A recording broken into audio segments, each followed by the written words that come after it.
రాజకీయాల్లో బాధలే ఉంటాయండి. To be frankly speaking. ఇందాకనే మరి చైర్ని ఎంజాయ్ చేస్తున్నానన్నారు. చైర్ని ఎంజాయ్ చేయడం వేరు, బాధలు వేరు. ఇప్పుడు బేసిక్గా మా పేరెంట్స్ అందరూ రాజకీయాల్లోకి వద్దని చెప్పలా, ఈ డబ్బులు ఎందుకు తగలేస్తున్నావు నన్ను అడగలా, వాళ్ళు ఏం బాధపడలా. కానీ నేను బాధపడుతున్నాను అనుకోండి. గతంలో వైసీపీలో చాలా అవమానాలు అవహేళనలు ఎదుర్కొన్నా. 2 మంత్రులు ఉంటే వాళ్ళు నా మీదే పనిచేశారు.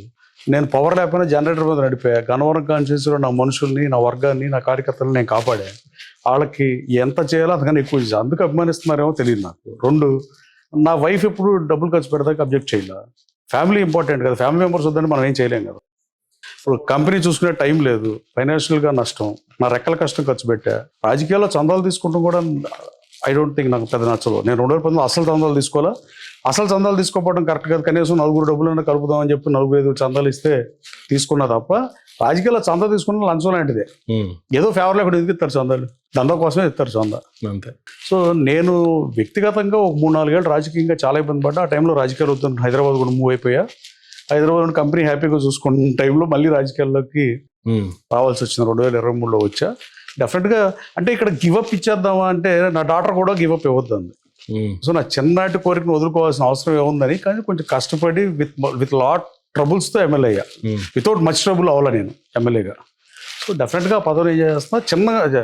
అంటే ఇప్పుడున్న ఎమ్మెల్యేలు, నేను తెలంగాణలో రేవంత్ రెడ్డి గారిని నేను అసెంబ్లీ స్పీకర్ని కూడా అడిగా. నేను తెలంగాణ అసెంబ్లీ 10th క్లాస్ అయిపోయినాక ఇంటర్ ఫస్ట్ ఇయర్ చూస్తాకు వచ్చా.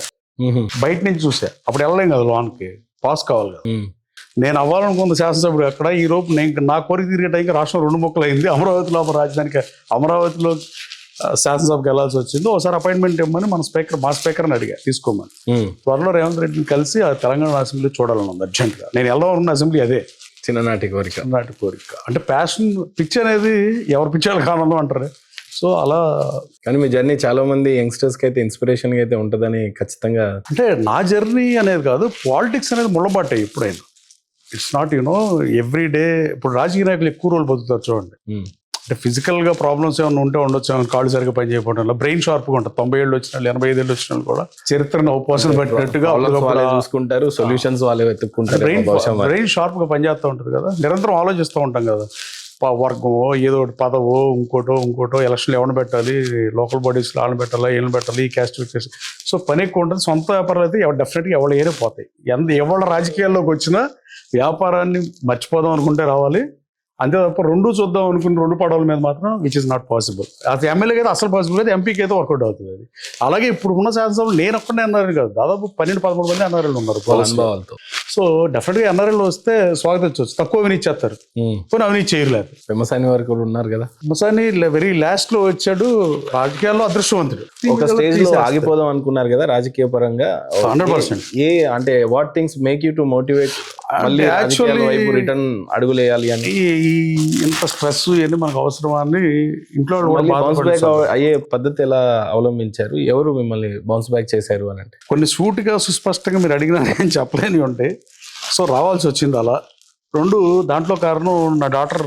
షీఈస్ ఇప్పుడు 13 కానీ అప్పుడు ఆల్మోస్ట్ 10 years old. మై డాటరే డోంట్ గివ్ అప్ డాడ్ అంది. మీ జీన్సేగా 9th లో మీరు శాసనసభకి వెళ్ళాలని కోరుకున్నారు.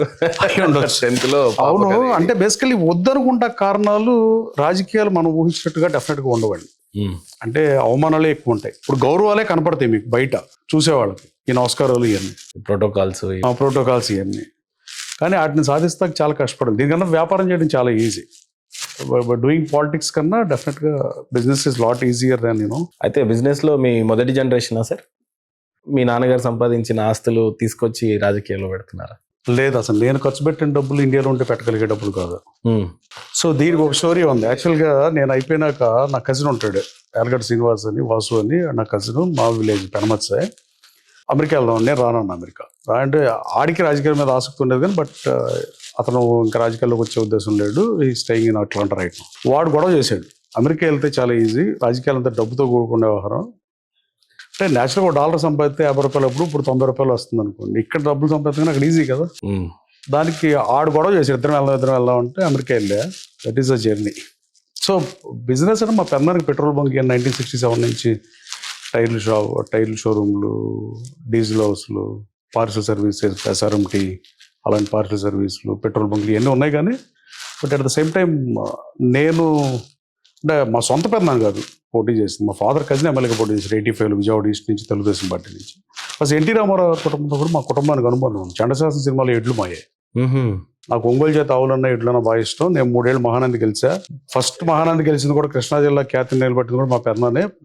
మేము పుట్టక ముందు 72, 73లో మహానంది మేము గెలిచాం. వాటిని ఆలన పాలన చూసడమే అదో పెద్ద టఫ్ జాబ్ అంటుంటారు. ఎవరికైనా మీకు మీడియా పిచ్చండి, లేకపోతే మీరు మీడియాలో ఎందుకుంటారు. మనం చేసే జాబ్ పిచ్చి. ఇప్పుడు లారీలు తిప్పాడు, లారీ లాస్ వస్తాయి అంతే. బాగాలేదని చెబుతాడు ఫీల్డ్ ఎలా ఉందండి, కానీ ఇంకోటి చేయటం తెలియదు, అదే చేయాలి. కరెక్ట్. అంటే నేను అమెరికా డబ్బులు కాబట్టి ఖర్చు పెట్టగలిగాను. నా రెక్కల కష్టం ఖర్చు పెట్టా, నేను ఎక్కడ చందాలు తీసుకోవాలా, అవినీతి చేయాలా, ఆ పరిస్థితి దేవుడు నాకు కల్పించాల. ఆవుల అందల పోటీలు పెడతా ఉంటారు అనేది ఒకటి. ఇది ఎడ్ల పందాలు కూడా పెట్టారు 2004లో. అప్పుడు హైయెస్ట్ ప్రైజ్ నేనే ఇచ్చా పెనమర్స్లో మా ఊర్లో. 2019లో గన్నవరంలో హైయెస్ట్ ఇచ్చా. 2021 కోవిడ్ తర్వాత విజయవాడ సిద్ధార్థ కలిపి ₹1 కోటి ప్రైజ్ ఇచ్చారు కారు. ఇలా అంటే ఒంగోలు జాతి ఆవులు కొన్నాళ్ళకి ఫోటోలు చూపించాల్సిన పరిస్థితి వస్తుంది. అంటే గతంలో మీకున్న ప్యాషన్ అదే ఉండింది కాబట్టి మాకు తరతరాలుగా ఒంగోలు ఆవులు ఉన్నాయి 4 ఫాదర్స్ నుంచి. ఇప్పుడు ఆవుల అందాల పోటీలు ఇప్పుడు రేపు పెడుతున్నాం గన్నవరంలో. ఇది ఫస్ట్ టైం ఆవులకు పెడతాం. అంటే సంస్కృతి సాంప్రదాయాలు, సంక్రాంతి అనేది పెట్టుబడి పండుగ. దీనికేం ప్రాసెస్ లేదు. మిగతా పండుగలకు హిస్టరీ ఉన్నది, దీనికేం లేదు. ఫార్మర్కి డబ్బులు వస్తాయి, రైతుకి డబ్బులు వస్తాయి కాబట్టి అది పెట్టుబడి పండుగ. బట్ కాకపోతే రైతులందరికీ డబ్బులు వచ్చింది. ఇప్పుడంటే వ్యాపారాలు ఏమైనా వచ్చినాయి, ఉద్యోగ ఉపాధి అవకాశాల కోసం, వ్యాపారాల కోసం పర రాష్ట్రాలకు వెళ్ళో, పరాయి దేశాలకు వెళ్ళో, దేశ విదేశాల్లో ఉద్యోగాలు చేసేవాళ్ళు అందరూ సంస్కృతి సాంప్రదాయాల్లో భాగంగా సంక్రాంతికి ఇక్కడికి వస్తారని చదువుతున్నాం. కానీ కోడిపందాలు అనేది మన కల్చరేం కాదు. పల్నాడు కల్చరు, నాయకురాలు నాగమ్మ, పల్నాడు బ్రాహ్మణుడు వాళ్ళు వదిలేశారు. కానీ ఇక్కడి నుంచి దిగువకి ఎక్కువ అయిపోయాయి. భీమవరం సైడ్ సుప్రీంకోర్టు కూడా మీకు ఒక ఆసక్తికరమైన విషయం, సర్వోన్నత న్యాయస్థానం ఈ దేశంలో కిరణ్ కుమార్ రెడ్డి ముఖ్యమంత్రిగా ఈ రాష్ట్రం 2 ముక్కలు అవుతుందంటే 2 ముక్కలు అవడం కరెక్టా కాదని డిబేటబుల్ ఒకళ్ళకి తెలంగాణ నష్టపోద్దని ఎక్కువ మంది భావించారు, కానీ ఆంధ్ర నష్టపోయింది. నేను కూడా తెలంగాణ నష్టపోద్దాం అనుకున్నాను మిడిమిడి జ్ఞానం. కానీ నష్టం జరిగిపోయినా ఆ రోజున సభానాయకుడుగా ఉన్న కిరణ్ కుమార్ రెడ్డి సుప్రీంకోర్టు తలుపులు తట్టాడు. ఈ రాష్ట్రం విభజన వద్దు, ఆపండి అని. సారీ టు సేదిస్ కానీ మళ్ళీ కోర్టు కంటెంప్ట్ అయ్యి అంటారో నాకు తెలియదు, కానీ ఈ దేశం సర్వోన్నత న్యాయస్థానం కనీసం ఆ బెంచ్ మీద కూడా అప్లికేషన్ తీసుకోవాలి. రాష్ట్రం 2 ముక్కలు అయింది, తెలంగాణ ఆంధ్రప్రదేశ్గా ఫామ్ అయిన తర్వాత 2 నెలలకి బెంచ్ మీదకి వచ్చిందండి. అదే కోడి పందాల విషయంలో 2015లో ఇప్పుడున్న డిప్యూటీ స్పీకర్ రఘురామకృష్ణరాజు గారు 2015లో 10 ఏళ్ల క్రితం కోడి పందాల మీద వెళ్తే 24 గంటల్లో తీర్పిచ్చిన సర్వోన్నత న్యాయస్థానం. మనం ఏం మాట్లాడతాం?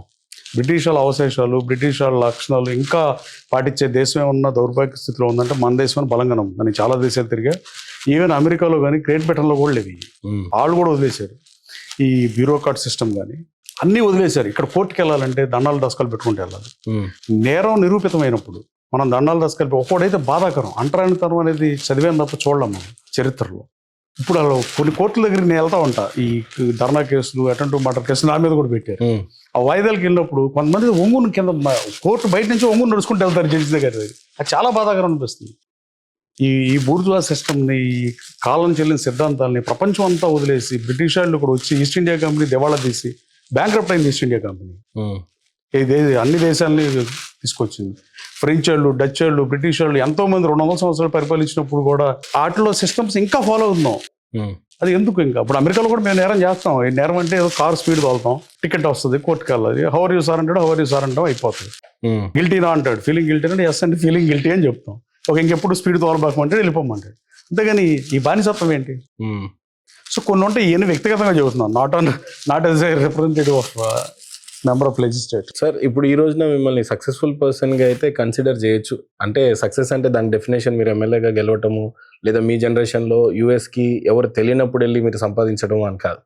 బట్ ఎవరు తెలియని దేశంలోకి వెళ్ళి యూఎస్లో ఈ రకమైనటువంటి సక్సెస్ సాధించడం, కంపెనీ పెట్టడం అనేది ఎలా సాధ్యమైంది? ఈరోజు ఎమ్మెల్యేగా అయితే గెలిచారు, కానీ ఆ రోజున మీరు పడ్డ స్ట్రగుల్ ఏంటి, మీరు చూసిన కష్టాలు ఏంటంటే ఏం చెప్తారు? To be honest, thank to God, దేవుడి దయ వల్ల నేను అంత కష్టాలు ఏం పడలా.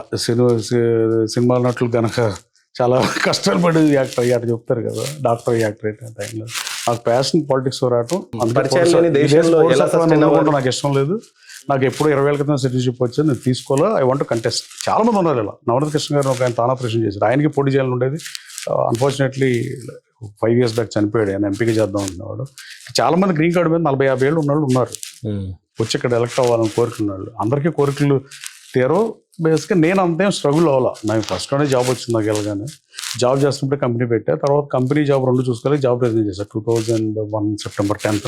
కెరియర్ అయితే జాబ్తోనే స్టార్ట్ అయింది అయితే మీకు యూఎస్లో? ఆబ్వియస్ కదా, ఎలా వెళ్తా కంపెనీ ఎలా పెడతాను పెట్టలేదు కదా వేరే దేశంలో. ఇక్కడైతే తండ్రి ఇచ్చిన బిజినెస్ చూద్దాం అయితే వారసత్వంగా వస్తే వస్తుంది కానీ పౌరసత్వంతో రాదు కదా. పెదనాన్న అన్నారు ఏదో గోల్డెన్ స్పూనే అనుకున్నాం మరి మేము, కానీ కెరియర్ జాబ్ తో స్టార్ట్ గోల్డెన్ అయింది స్పూన్ అంటే ఎగువ మధ్యతరగతి కుటుంబమే తప్ప మరి. కాదు. అంటే మా పెద్దనానికి బాగానే ఎక్కువ ఉండేది.